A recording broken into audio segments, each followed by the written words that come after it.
This ship was actually once wanted by the FBI and Interpol. And here's what we're thinking. Is it possible that something was missed? Did the authorities overlook something on the ship? And is there something still hidden in the remains of the Hilma Hooker just 100 feet below the waves? Well, there's only one way to find out.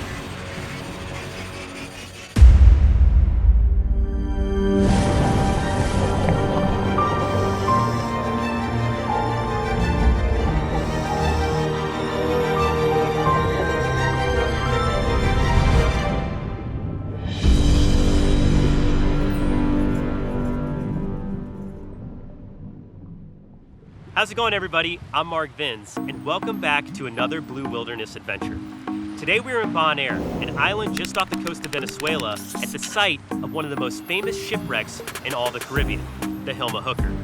Besides being 100 feet below tropical blue water amongst some of the most vibrant coral reefs in all the world, this ship was actually once wanted by the FBI and Interpol, and is now infamous for becoming one of the first major drug busts of its kind in the region.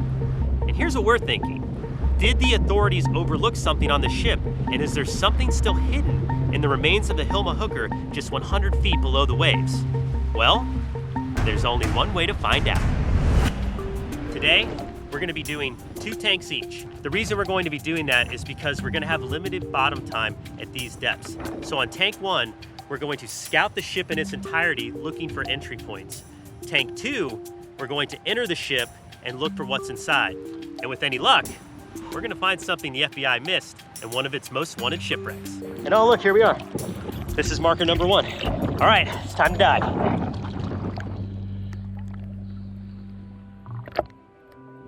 Here we go. Divers going down. Well, the first set of good news is that the water is warm and the visibility is outstanding today.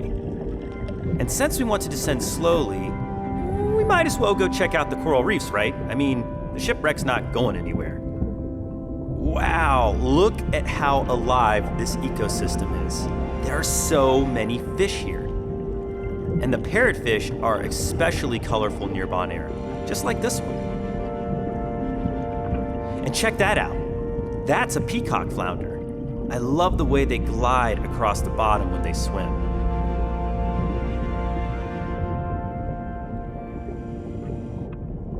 Oh, wow. All right, check this out. This is so bizarre. That's a salp chain. I haven't seen many of these before, but we should probably come back and make a full video on them. They're very interesting, so definitely let me know in the comments if this is something you'd like to learn more about. All right, getting toward the edge of the reef line now, but wow, look at that. That's a tarpon. I should say those giant tarpon. They're huge. So cool. All right. Let's head this way. Oh my goodness. There it is. The Hilma Hooker in all its glory. Man, it is so much bigger than I expected. It's massive. Look at it. Okay, let's start our survey from the front and make our way toward the back of the ship, which is a little bit shallower. Remember, we're looking for any openings or places that we can search, and we only have about 18 minutes left down here. So we're just looking for opportunities for dive number 2 so we can go right back to that spot and give it a good look. All right, Trent, on this side of the ship is going to be what we're looking for. Let's get closer. Whoa, low bridge there. Look out. Okay, well this is the giant opening that will give us direct access to the cargo hold. And it will also be a relatively safe and open place for us to search. One thing we want to avoid is putting ourselves in places without an easy exit. To search deep within the confines of this boat, we would need completely different gear. So today's dive will be limited by those realities. Okay, this is interesting, but a very tight squeeze with minimal exits. Probably can't go through this one. Let's move on. I cannot get over how huge this boat is. Look at how far up it goes.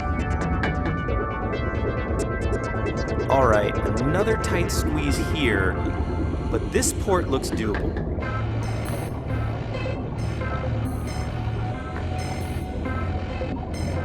Yep, I think this one and the main cargo hold are our best bets. Time to head back to the surface and regroup.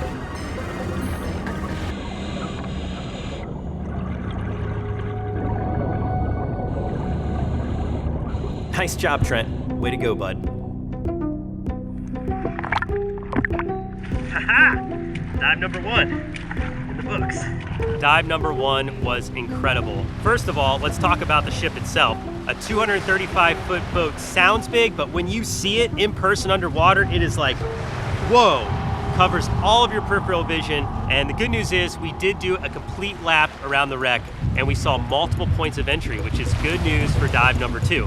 So on this dive, we're actually gonna go inside the ship to start looking around. And as big as it is, I can guarantee you there's lots of places for things to hide. So we got a couple more minutes of interval here on the surface. We're gonna get geared back up, head back out in the water, and hope to get lucky. All right, there it is. Let's go down and see what we can find.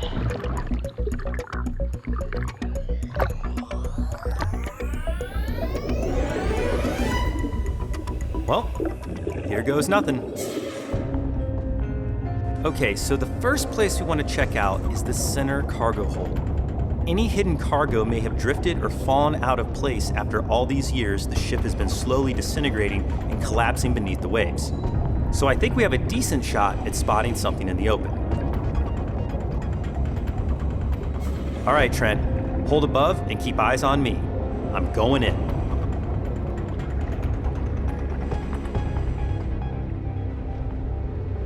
Whoa! The wreck suddenly just got even bigger. This hold is like a giant cavern. And you can tell it's been down here for a while. Look at all the growth and life living right on the metal of the hull. Okay, here's a connector hatch that leads to the other hold in front of us. This is safe. Plenty of room to move and exit if needed. Come on through, Trent. We're good to go over here.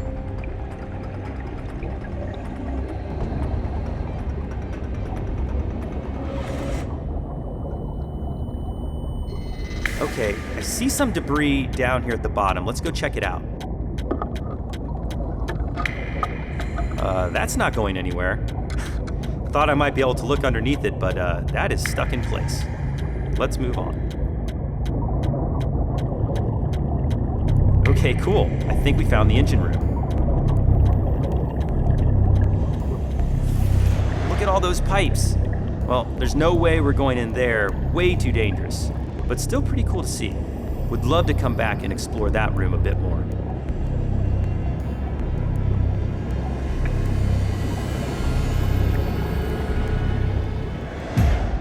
Okay, we've got about a 15-foot hallway here with a clear exit. Whew. I'm going for it. Trent, meet me on the other side. This appears doable. And it's also probably our best and last chance to find something today. Fingers crossed.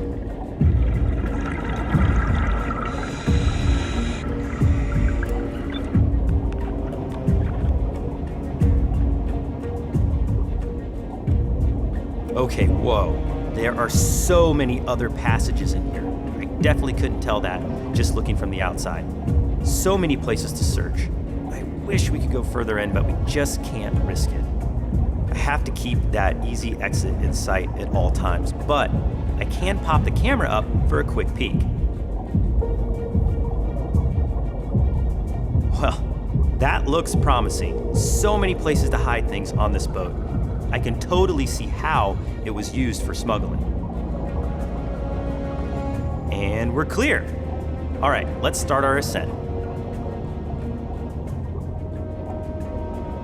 Look at how giant that propeller is. Must be 20 feet blade to blade.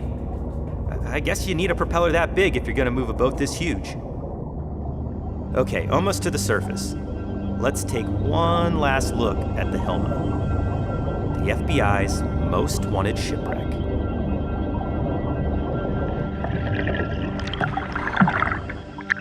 Oh man, that was awesome.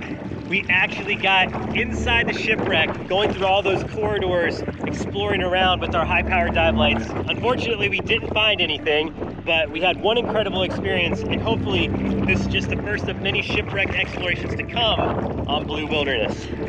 All right, still gotta kick our way to shore so we can wrap up this adventure. Woo, this is tiring. Exploring our first deepwater shipwreck was incredible.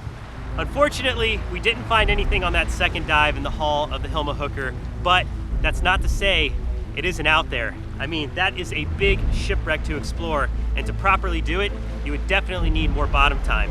If you want to keep up with us as we travel around the world, make sure to follow me on Instagram at RealMarkVins and hit that subscribe button and the notification bell so you don't miss a second of the action ahead. I'm Mark Vins. Be brave, stay wild. We'll see you on the next step. If you like this adventure, make sure to go back and witness our first ever night dive, where we swam alongside giant sleeping lemon sharks. Oh, that one made us nervous.